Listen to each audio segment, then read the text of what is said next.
আসানসোলের বিজেপি নেত্রী মধুমিতা চট্টোপাধ্যায় রবিবার একটি সাংবাদিক সম্মেলনে আসানসোল পুর নিগমের প্রাক্তন ব্যুরো চেয়ারম্যান তথা ৮৪ নং ওয়ার্ডের তৃণমূল কংগ্রেসের কাউন্সিলর দেবাশিস সরকারের বিরুদ্ধে বেশ কিছু অভিযোগ তুলেছেন। তার মধ্যে দুর্নীতি ও বাড়িতে হামলা চালানোর বিষয় রয়েছে। এদিন মধুমিতা চট্টোপাধ্যায় বলেন, ৮৪ নম্বর ওয়ার্ডে কাউন্সিলর হিসেবে দায়িত্ব পালনকালে দেবাশিস সরকার তাঁর পদের অপব্যবহার করেছেন এবং ব্যাপক দুর্নীতি করেছেন। যে ব্যক্তি দুর্নীতির সঙ্গে আপোস করতে পারেন না বলে পদত্যাগ করেছেন, তিনি তাঁর সারা জীবনে দুর্নীতি ছাড়া আর কিছুই করেননি। মধুমিতা চট্টোপাধ্যায় তার এই অভিযোগের সমর্থনে কিছু নথি পেশ করেন। তিনি এও দাবি করেন, এই নথিগুলিতে দেবাশিস সরকারের দুর্নীতির বিস্তারিত বিবরণ রয়েছে।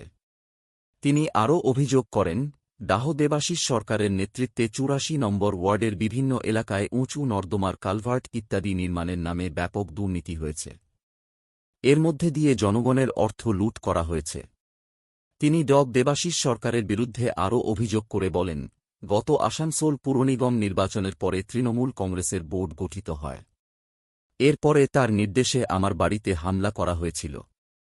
বোমা ছোঁড়া হয়েছিল, আমার ঘরে থাকা ছোট মেয়ে ও শ্বশুরবাড়ির লোকজনকে হুমকি দেওয়া হয়েছিল। মধুমিতা দেবী দাবি করে বলেন, আমার কাছে সেই ঘটনার সিসিটিভি ফুটেজ রয়েছে, যেখানে পরিষ্কারভাবে দেখা যায় যে আমার বাড়িতে হামলা করা হয়েছিল। তবে এই বিষয়ে দেবাশিস সরকার বলেন, যে দুর্নীতির কথা বলা হচ্ছে, তার তদন্তের জন্য আমিই প্রথম আওয়াজ তুলেছিলাম।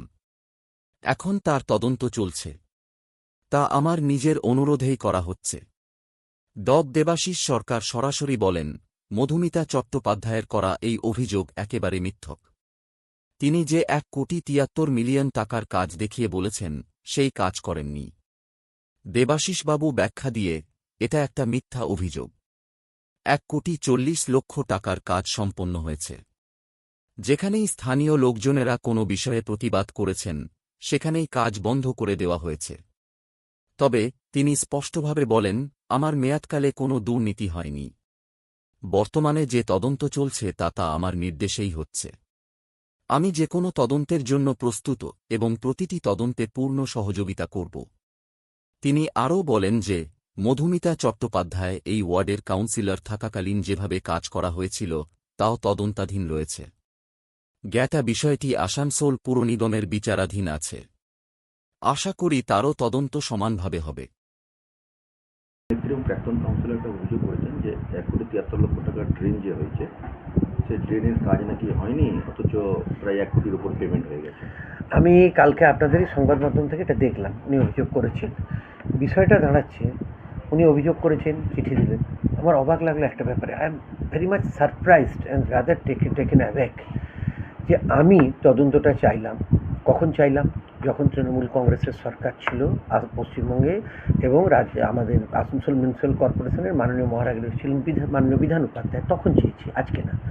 যখন নতুন সরকার প্রতিষ্ঠিত হলো, প্রচণ্ড বহুমত নিয়ে ভারতীয় জনতা পার্টিকে মানুষ আশীর্বাদ দিয়ে সরকার গড়ল, রাজ্যের যিনি ভারপ্রাপ্ত মন্ত্রী এবং আসানসোল দক্ষিণের মাননীয় বিধায়িকা মাননীয় অগ্নিমিত্রা পালকে আমি সঙ্গে সঙ্গে জানিয়েছি এই বিষয়টা লিখিত আকারে, যে তদন্ত হয়েছে। তদন্তটা তো আমি চেয়েছি এবং উনি অনেক পরে চাইলেন, এবং আজকে যে তদন্তটা হচ্ছে সেটা আমার চাওয়ার তদন্তের ভিত্তিতেই।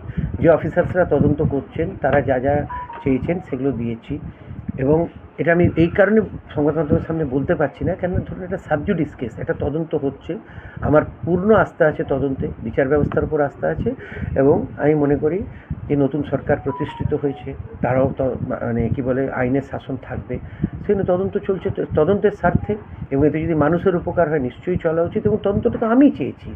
এবং তদন্ত যখন বলছেন, ওনার পিরিয়ডে ৪৩টা ওয়ার্ক অর্ডার ছিল, সেটারও চিঠি আমার আগে থেকে দেওয়া আছে, সেটারও তদন্ত আমাদের বোর্ডে পেন্ডিং আছে, সেটারও তদন্ত নিশ্চয়ই ভবিষ্যৎ সময় হবে। তবে আমি তদন্তে সব ধরনের কোঅপারেশন করবো, কেন তদন্তটা আমি চেয়েছি, প্রথম কথা এটা।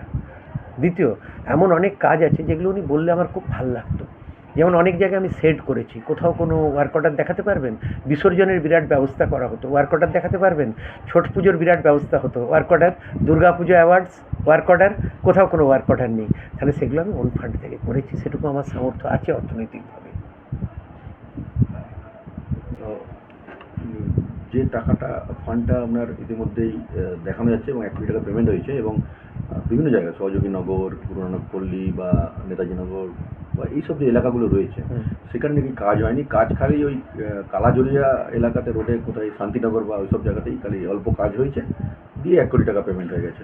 শান্তিনগর বড়ো 6-এর মধ্যে পড়ে না, বড়ো 7-এ পড়ে। শান্তিনগর ওয়ার্ড 84-এর এলাকা নয়, শান্তিনগর অন্য এলাকা। প্রথমেই বলি, 1,73,00,000 টাকার টেন্ডার, তার একটা পার্ট কাজ হয়েছে।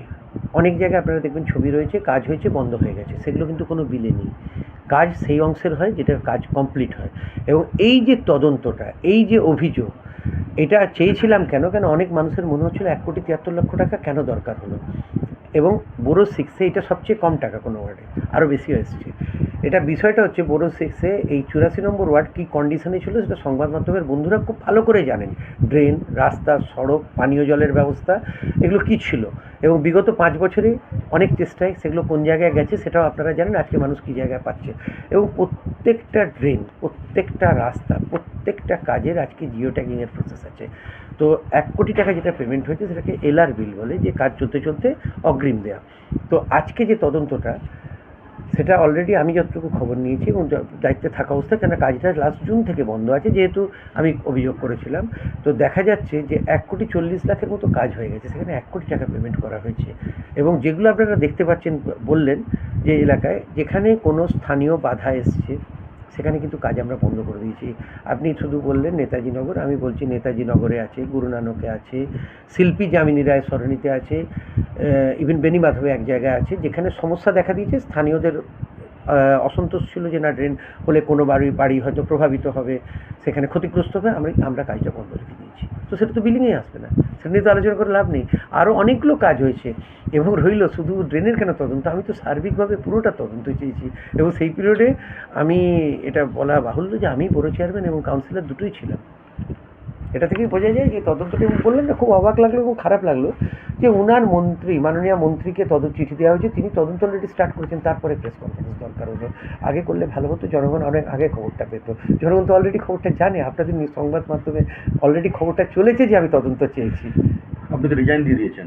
হ্যাঁ, এলাকার মানুষরা বলছেন আপনি নাকি এই তদন্ত যে হচ্ছে এতে আপনি হয়তো ধরা পড়ে যেতে পারেন, এই পারেন, সেই জন্য নাকি এলাকার মানুষ বলছেন 1 or 2 persons, to be very specific and in brief without wasting your time. 1-2 জন মানুষ বলছে। তদন্তটা যে চায়, সে তদন্ত চাইলো, সে অ্যাপিয়ার করছে তদন্তের সামনে, তাহলে তার ফাঁসার চান্স কতটুকু? অ্যাটলিস্ট আমাকে দেখে পাগল মনে হয় না, আমি মেডিকেলি ফিট। ঠিক আছে।